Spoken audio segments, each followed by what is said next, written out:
Number মাসআলা হলো কার উপর কুরবানি করা ওয়াজিব। কার উপর কুরবানি করা ওয়াজিব? যার কাছে নিসাব পরিমাণ মাল আছে। নিসাব পরিমাণ বলতে যার কাছে 7.5 তোলা 7.5 ভরি স্বর্ণ কিংবা 52 ভরি রূপার সমপরিমাণ টাকা বা ব্যবসায়ী পণ্য কিংবা তার বাড়তি সম্পদ আছে, এমন ব্যক্তির উপর কুরবানি ওয়াজিব। যাকাত তো হয় 1 বছর পর, কিংবা যাকাত এই ব্যবসায়ী পণ্য এইগুলোর মধ্য থেকে হয়, অন্য আসবাবপত্র থেকে হয় না। কিন্তু এই কুরবানি আপনার প্রয়োজনের অতিরিক্ত যে বাড়িটা আছে ওই বাড়িটাও হিসাবে আসবে। আপনার ঘরের মধ্যে প্রয়োজনের অতিরিক্ত যে আসবাবগুলো আছে এইগুলো হিসাবে আসবে। যদি এই সমস্ত কিছু হিসাব করে আপনার কাছে 52 ভরি রূপার সমপরিমাণ মূল্য আপনার হয়, তাহলে আপনার উপর কুরবানি ওয়াজিব। কি ওয়াজিব? কথা বুঝবেন। কুরবানি কি পরিমাণ বললাম? এখন জিজ্ঞাসা করেন যে 52 ভরি রূপার মূল্য কত? বাজারে যে মূল্য আছে, যেই বছর যত মূল্য থাকে ওই মূল্য হিসাব করে তারপরে ঘরের এই আসবাব বা বাড়িঘর যা আছে এগুলা হিসাব করে দেখবেন। তাহলেই বোঝা যাবে। এই হিসাব করলে আমাদের অধিকাংশের উপর কি হয়? কুরবানি ওয়াজিব হয়ে যাবে। কুরবানি নারী এবং পুরুষ, কথা বুঝবেন। আমরা মনে করি আমাদের পুরুষদের উপরে ওয়াজিব হয়, নারীদের হয় না। অনেক লিস্ট তো আমার কাছে আসে, দেখি, আমরা মনে করি পুরুষদের উপরে ওয়াজিব হয়, নারীদের হয় না। হ্যাঁ, আলহামদুলিল্লাহ অনেক আছে, মা বোনদের নামও দেয়। যদি মা বোনেরাও এরকম সম্পদের মালিক থাকে, তার উপরেও কুরবানি ওয়াজিব, তাকেও কুরবানি দিতে হবে। এখন তার পক্ষ থেকে যদি স্বামী বা সন্তান দিয়া দেয়, হয়ে যাবে। যদি সন্তান এই সম্পদের মালিক থাকে, তার উপরেও কুরবানি ওয়াজিব। অর্থাৎ প্রত্যেক বালেগ, আকেল, মুকিম এই সম্পদের মালিক যারা আছে প্রত্যেকের উপর কুরবানি ওয়াজিব। বালেগ বললাম, নাবালিগের উপর কুরবানি ওয়াজিব না। নাবালিগের উপর কুরবানি ওয়াজিব না। হ্যাঁ, এখন নাবালিগের পক্ষ থেকে আপনার সন্তান আছে ছোট, তারটা দেয়া দিলেন, নাম দিলেন, সব হয়ে যাবে, কোনো সমস্যা নেই। কিন্তু আগে আপনার নাম দেখতে হবে। আপনার উপরে কুরবানি আগে আপনার। আমরা অনেক সময় কি করি? নিজের নাম না দিয়া সন্তানের নাম দিই। সন্তান ছোট, তার উপরে কুরবানি ওয়াজিব না, নিজের নাম দেই না। মোহাব্বত, ভালোবাসার খাতিরে, মোহাব্বতের খাতিরে সন্তানকে অনেক মোহাব্বত করি, তার নাম দিলাম। অথচ আপনার উপরে যে ওয়াজিব আসছিল, ওয়াজিবটা কি হইল? নষ্ট হইল। ওয়াজিবটা আদায় হয় নাই, নাম না দিয়া সন্তানের নাম দেয়। এই জন্য বললাম যে আগে যার উপরে কুরবানি ওয়াজিব তার নাম দিবেন, তারপরে যদি নাম অতিরিক্ত থাকে সন্তানের নাম দেন, মা বাবার নাম দেন, যার নাম মন চায় তার নাম দেন। কিন্তু যার উপরে কুরবানি ওয়াজিব তার অবশ্যই তাকে দিতে হবে। আকেল, কোন পাগলের উপর কুরবানি ওয়াজিব না। সম্পদ আছে, অনেক সম্পদ আছে, কিন্তু তার উপরে কুরবানি ওয়াজিব না। মুসাফির যে সফরে আছে তার উপরে কুরবানি ওয়াজিব না। তাহলে এই কথা তো বুঝতে পারলাম, কার উপরে কুরবানি ওয়াজিব বুঝতে পারলাম কিনা? প্রত্যেক আকেল, বালেগ, মুকিম যার উপর নেশাব পরিমাণ সম্পদ আছে, সে নারী হোক বা পুরুষ হোক, তার উপরে কুরবানি করা ওয়াজিব। যদি এই কুরবানির ওয়াজিব আদায় না করে, তাহলে ওয়াজিব তরক করার জন্য সে কঠিন শাস্তির সম্মুখীন হবে।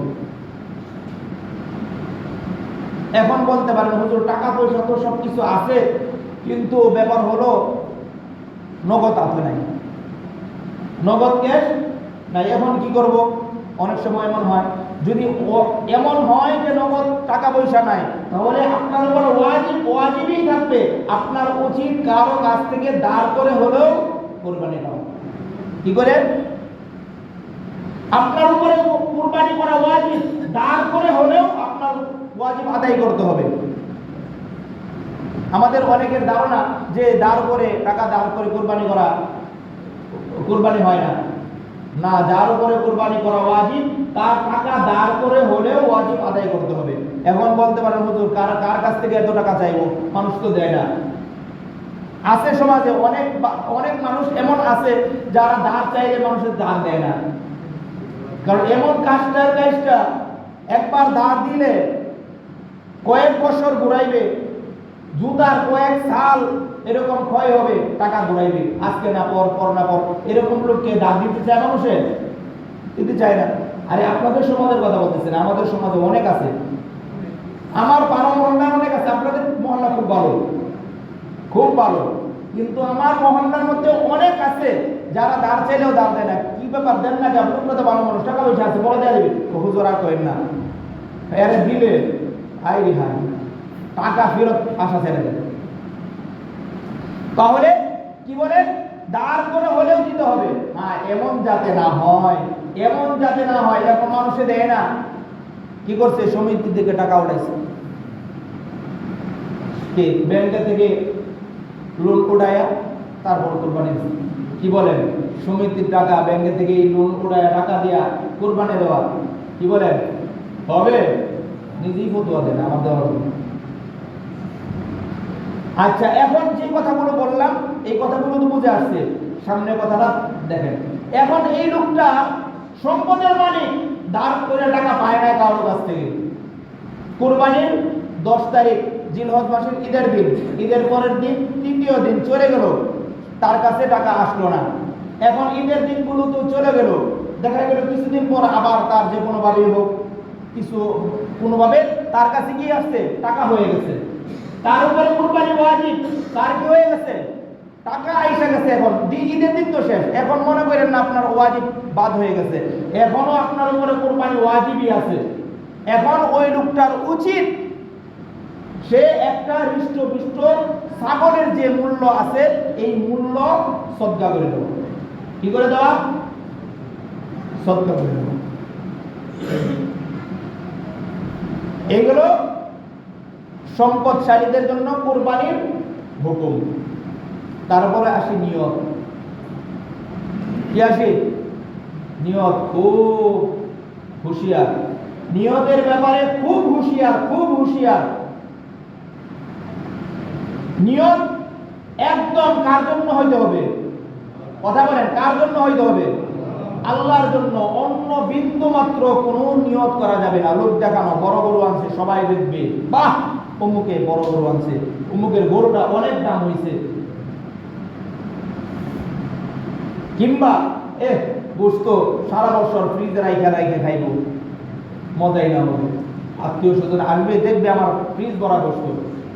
এরকম নিয়ত যদি কারো থাকে, কি বলেন, বিন্দু মাত্র কোরবানি হবে না। আল্লাহ তাআলা কোরআনে কারীমের মধ্যে বলেন, কুল ইন্না সালাতি ওয়া নুসুকি ওয়া মাহইয়ায়া ওয়া মামাতি লিল্লাহি রাব্বিল আলামিন।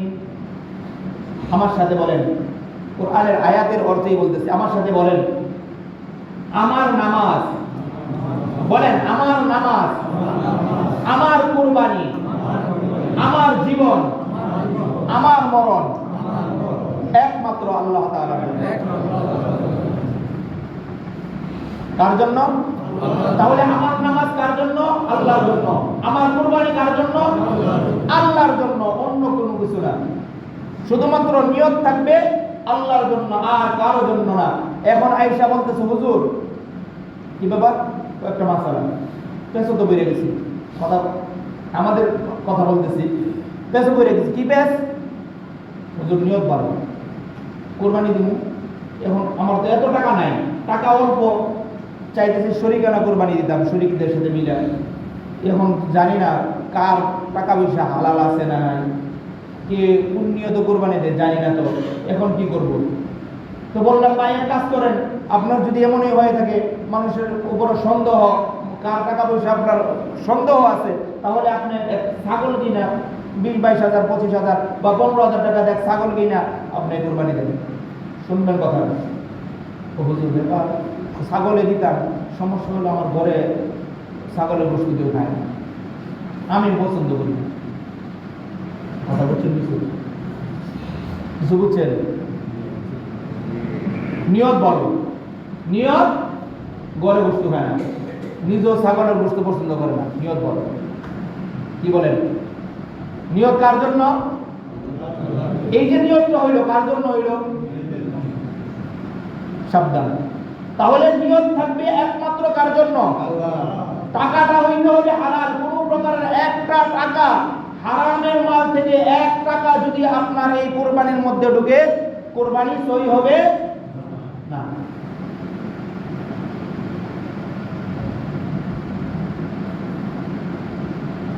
এখন বর্তমান অবস্থার সাথে মিলিয়ে বলতেছি, একজন লোকের উপরে কুরবানি ওয়াজিব হয়েছে। কি ওয়াজিব হয়েছে?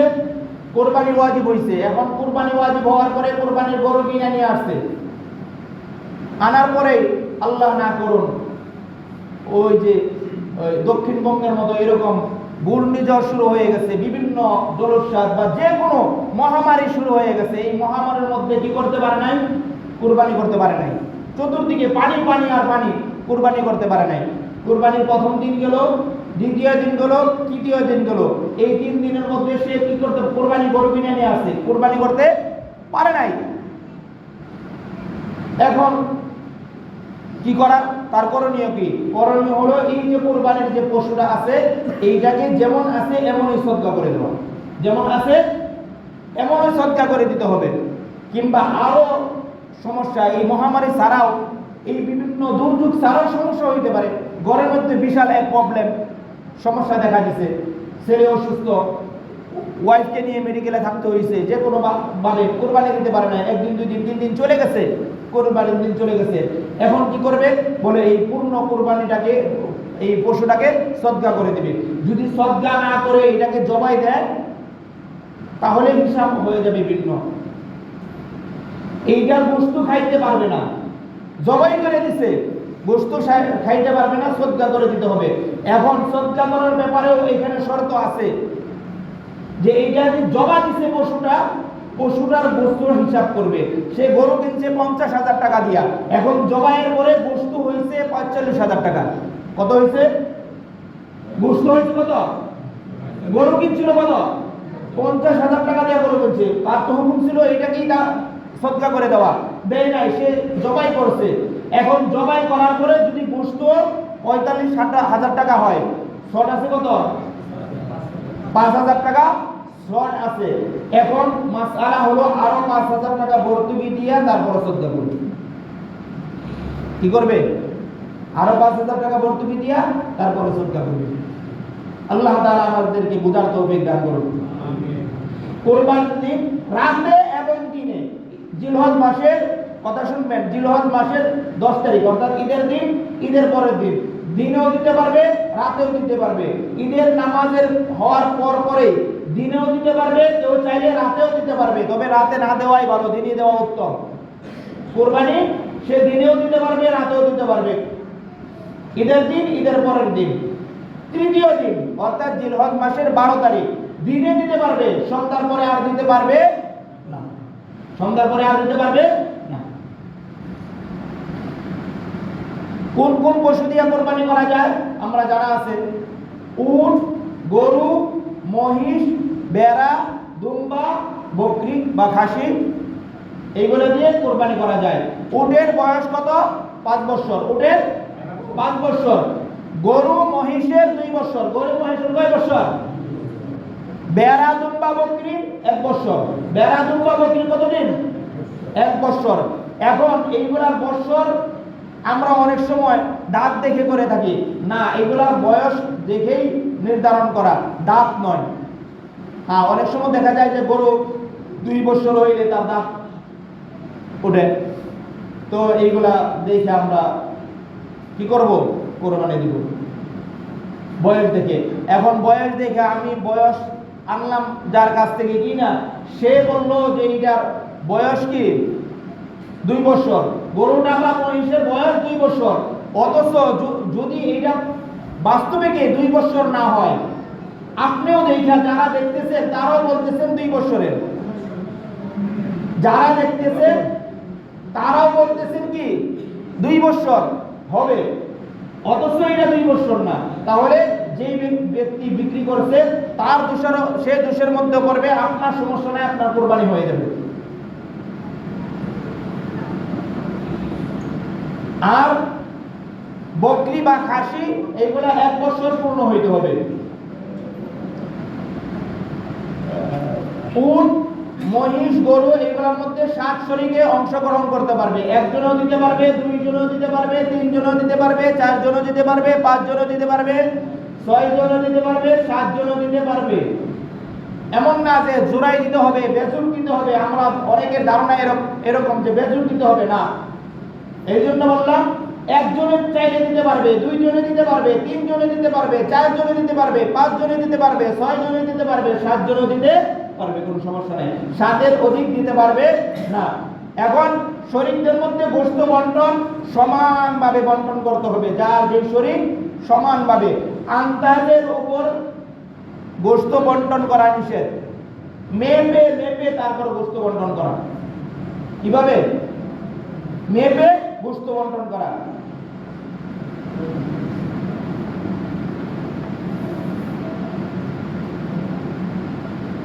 আরেকটা মাসআলা হলো, অনেকে দেখা যায় যে আমরা আগে কি করি না, আকিকা করি না। সন্তান ছেলে বা মেয়ের আকিকা আমরা অনেক সময় কোরবানির সাথে দিতে চাই না অনেকে। আকিকা এই কোরবানির সাথে অংশগ্রহণ করতে পারবে, কোনো সমস্যা নেই। কোরবানির শরীকের সাথে কি করতে পারবে? আকিকাও দিতে পারবে, কোনো সমস্যা নেই। এইদিকে খেয়াল রাখবো, আকিকাও দেওয়া যাবে। আলহামদুলিল্লাহ, এই পর্যন্ত আমাদের কিছু মাসআলা গেছে। আগামী জুমায় আরো কিছু মাসাইল নিয়ে ইনশাআল্লাহ আলোচনা হবে। আমরা আগে চলে আসবো, যেহেতু কুরবানির সামনে অতি নিকটে। আগামী আরেকটা জুমা পাবো, তারপরে জুমা শেষ। ইনশাআল্লাহ আমরা প্রত্যেকেই আগে আসার চেষ্টা করব এই মাসালাগুলো শোনার জন্য। সর্বশেষ যে কথাগুলো বলবো, আজকে যদি চাঁদ উঠে যায়, জিলহজ মাসের চাঁদ উঠে যায়, জিলহজ মাসের কিছু আমল আছে। কি আছে ভাই? জিলহজ মাসের আমল আছে। নবীজি সাল্লাল্লাহু আলাইহি ওয়াসাল্লাম বলেন, জিলহজ মাসের এক একটা রাত, শবে কদর রাতে ইবাদত করলে যে পরিমাণ সওয়াব হয়, জিলহজ মাসের যে প্রথম 10 দিন, এই এক এক দিনের ইবাদতের এরকম মূল্য। সুবহানাল্লাহ। জিলহজ মাসের এক একটা দিনের রোজা 1 বছর রোজা রাখা সমতুল্য। সুবহানাল্লাহ। তারপর নবীজি সাল্লাল্লাহু আলাইহি ওয়াসাল্লাম আরাফার দিনের রোজা কথা বলেন, সিয়ামু ইয়াউমি আরাফাতা আহতাসিবু আলা আল্লাহ আইয়ুকাফিরা সানাতাল্লাতী ক্বাবলাহু ওয়া সানাতাল্লাতী বা'দা। আরাফার দিনের এক রোজা পিছনের 1 বছর এবং সামনের 1 বছরের সমস্ত গুনাহগুলোকে আল্লাহ তাআলা মাফ করে দেন। এই জন্য এই জিলহজ মাসের প্রথম 10 দিনের গুরুত্ব অনেক বেশি, অপরিসীম। আরেক হাদিসের মধ্যে আছে, জিলহজ মাসের চাঁদ ওঠার আগে তোমরা তোমাদের হাতের নখ, মাথার চুল, এরকম শরীরের যে উচ্ছিষ্ট যে সমস্ত পশমগুলো আছে এইগুলা কেটে ফেলো। যদি এই 10 দিনের মধ্যে কর্তন না করে ঈদের দিন, ঈদের পরের দিন যায় এইগুলা করো, তো নবীজি সাল্লাল্লাহু আলাইহি ওয়াসাল্লাম বলেন, আল্লাহ তাআলা তাকে একটা কবুল কুরবানির সওয়াব দান করেন। কি বলেন? কাজটা সহজ, ফজিলত অনেক। এই জন্য আজকের ভিতরে আমরা আমাদের যাদের নখ আছে, যাদের চুল আছে, তারা আমরা এগুলা কেটে পরিষ্কার হয়ে নিব ইনশাআল্লাহ।